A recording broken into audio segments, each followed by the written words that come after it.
Hello there and welcome to my channel Novice Modelling and the Midlife Crisis. My name's Andy and I've just done a what's in a box kit review on my Hasegawa Fock Wulf FW190 A-8, and now I figured I just might as well get the camera out and do a little film of me finishing it off, because as you can see I've started building it because I wanted to build something today, and this was a pretty easy kit and it was inexpensive, so I don't really feel like I have to put a lot of time into it, although I am going to be doing something interesting with it, which is not your standard markings anyway.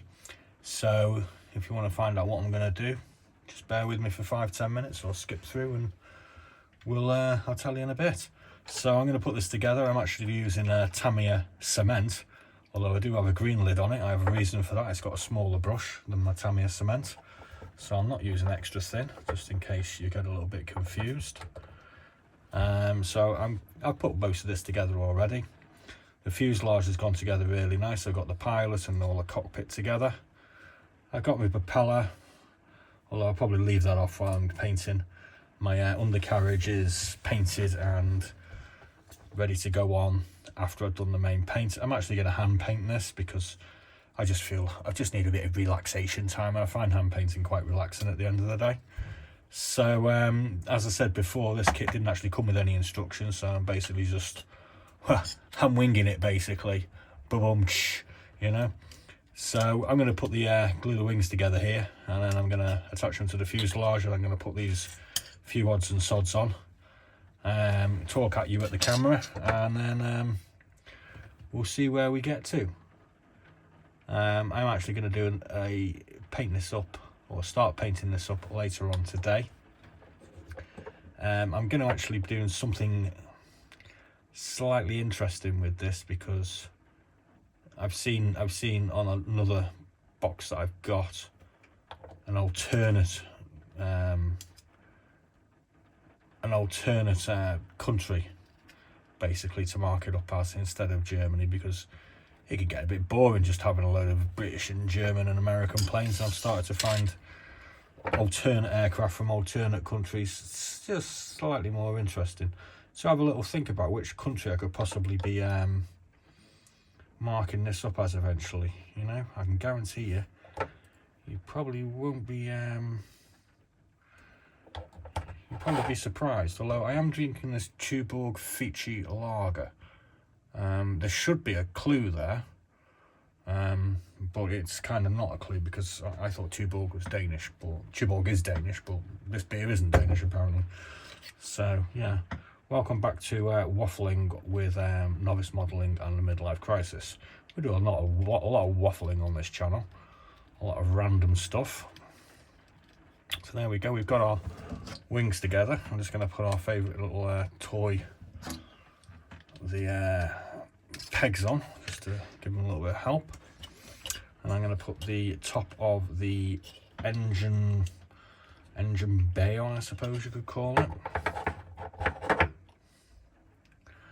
I'm just going to put a little bit of my glue on, not too little and not too much. And guarantee I always tend to put a bit too much on. Yeah, I've got some on my fingers. Now this kit it's a Hasegawa kit, and it's from 1994 originally. And it has gone, I have dry fitted a lot of this already, so I know it's going to go together quite nicely. Any problems are going to be basically to do with my cack-handed approach to model building. Those of you who are familiar with my channel, I did actually start knocking these kits together in 15 minutes or 20 minutes, depending on how complicated they are. I do take my time a little bit more now, but this is a pretty easy kit. So like I said, I just wanted to build something tonight. You know, I haven't done a build video for a while, and I just thought it'd be fun. I'm just going to put the tail plane together.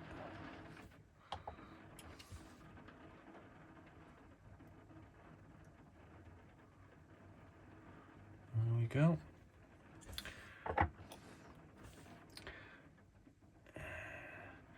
Anybody any good guesses as to which country we're going to be marking this up as?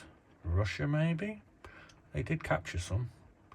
Obviously the UK and the States, they captured a couple of these when the invasion. I believe the French had a couple of squadrons of them knocking around at the end of the war or post-war.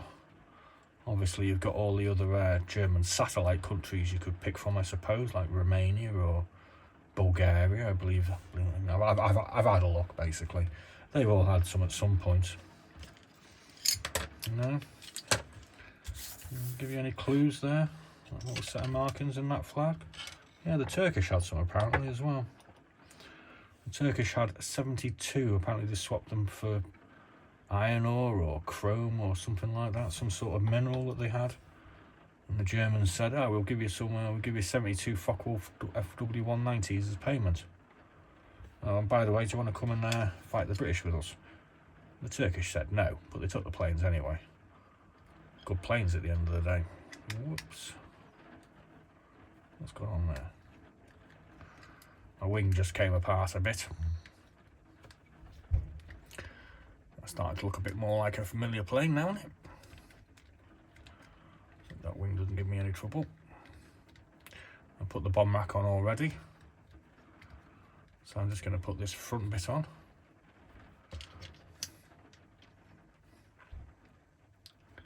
Yeah, so if you want to know how I knew that the Turks also had some FW190s, I got a hint off this kit that I actually bought about 4 months ago, and I'm in the process of painting at the moment. So as you can see, we've got a Spitfire here, a Mk Vb, and as you can see in the background you've got a FW190 in Turkish markings. I didn't realise when I bought it, when I got it, when it came and it arrived, and I looked at it and went, oh hang on a minute, what the hell is that all about? So I've been thinking about, oh no, we've got glue all over the place, oh crap. Swear to God, if you're looking for a channel where things go according to plan, this is not the one. Muppet. I just cleaned the desk as well, what the hell?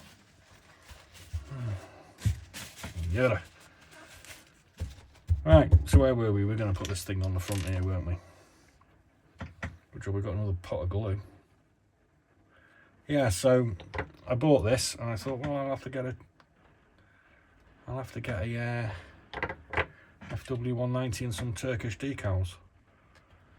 These aren't the right decals, incidentally. They're some very early jet. I got them off eBay for a couple of quid, and as you can see, they are actually badly faded or yellowed, so not quite sure how it's going to turn out, but it'll be interesting. Incidentally, the colours, because I'm not really too sure what the colours are, I mean, they probably are standard German. I'm going to be using this Humbrol acrylic 65, which is called Aircraft Blue for the undersurfaces. And I'm going to do the main fuselage in this light grey. It's kind of similar to that, I mean, who knows.